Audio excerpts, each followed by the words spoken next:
Hi guys, welcome back to KRN-TV and thanks for tuning in to the channel. Today you've got another crime story about an absolutely incredible character, a Turkish Mafia boss who's now based in Dubai. So without further ado, let's get into it.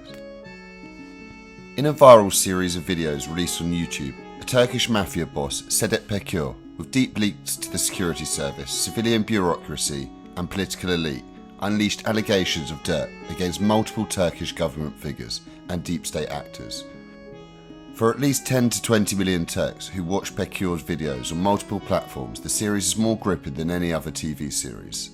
The series feature accusations of murder, rape, arms and drug trafficking, extortion, media manipulation and blackmail at the heart of the Turkish establishment.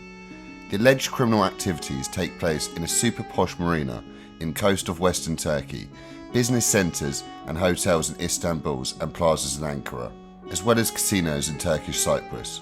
There's also a VIP cast, starting with protagonists such as Berat Albayrak, the son-in-law of President Erdogan, and his brother Serhat Albayrak, Mehmet Agar, a former interior minister and police chief who allegedly has deep links and influence over the police, Süleyman Soylu, the current interior minister, and a media mogul, Yildirim Demirel.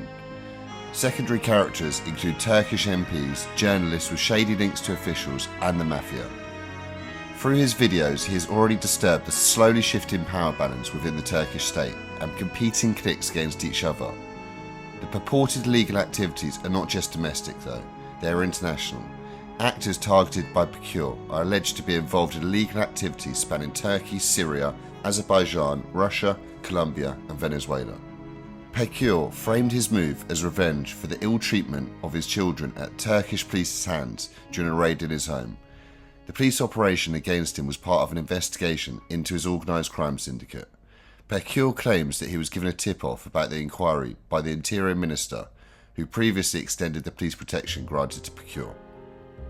This, he says, was before he has fallen out with the minister. Learning about potential raids, he fled first to the Balkans, then to Morocco, finally to United Arab Emirates, where he began releasing his videos. Peker has already released 7 videos since the beginning of May. His influence wasn't affected by the fact that most Turkish mainstream media did not cover his messages for days. Even the recent conflict between Israelis and Palestinians didn't distract public attention. He plays an intense chess game pointing to the potential legal moves that Turkish prosecutors could take to investigate his claims. He has already proven to be a master chess player by isolating his enemies and pitting them against each other. But he also plays poker, keeping his cards close to himself, and does not reveal what kind of support he has or may have within the Turkish state or internationally. Despite their high impact, these, on average hour-long regularly released videos, are on a meagre budget. It is just Peker talking to the camera, but he quickly built and expanded his audience.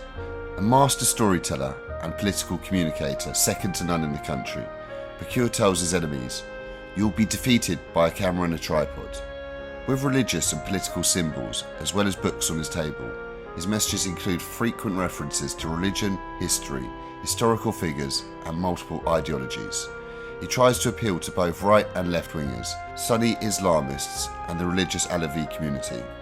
Attacking multiple forces created a toxic political environment where each and every actor tried to score points against one another. Amit Seek, a former journalist and opposition MP, likened the situation to a Mexican standoff, a confrontation in which no strategy exists that allows any party to achieve victory. Peker doesn't claim he'll win this war, but he wants to make sure his enemies lose or achieve only Pyrrhic victories. In his chess game, he tries hard to cut his losses and establish new alliances. Although many of his revelations arguably target President Erdogan's rule, he hasn't uttered a word directly against him. He still speaks respectfully of the president and refers to him as elder brother Tayyip. He also speaks sympathetically of the Turkish opposition leaders.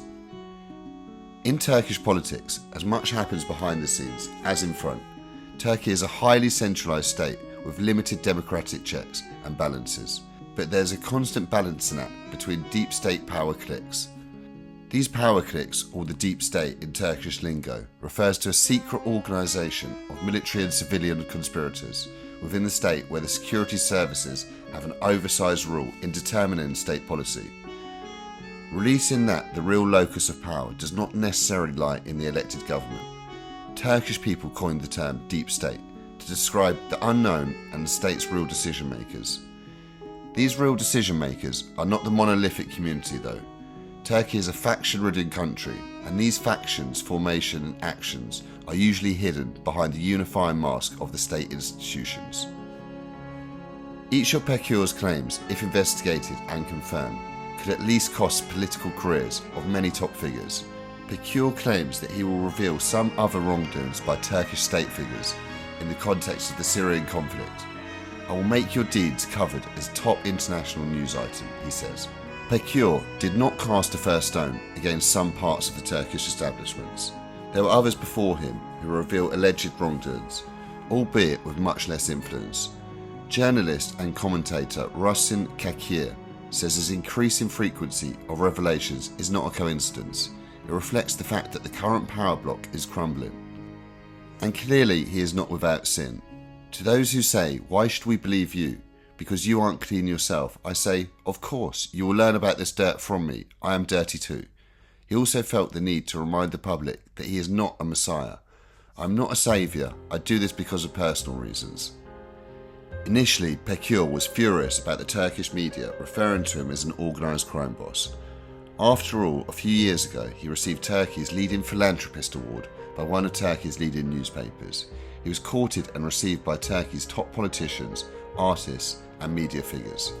This gripping drama tells a story that is also being written in the present tense. Each episode has caused some subtle but increasingly tangible effects. The question currently dominating the public agenda is whether Interior Minister Solu will survive these attacks. The minister will speak to the media today for the second time in days to persuade the public. His first attempt on Turkish national TV arguably went bad. Peker's alleged claims about the involvement of Mehmet Agar in the extrajudicial killings of prominent Kurdish figures coincided with the overturning of the acquittal decision by the Court of Appeals. Agar is now facing a retrial in this case. It remains to be seen how Peker's claim will affect the retrial. Former Speaker of the US House of Representatives John Boehner famously said, "A leader without followers is just a guy taking a walk." Sedat Peker is not such a guy. He has a strong following, offline and now online, within the state and among the public. It is therefore significant for the Turkish public and the international community to keep an eye on how this drama will unfold. I hope you guys enjoyed this story. This was based on an article written by Forbes actually in May 2021. Peker has gone on to release 10 videos now of revelations on his YouTube channel. The links for that will be below in the description.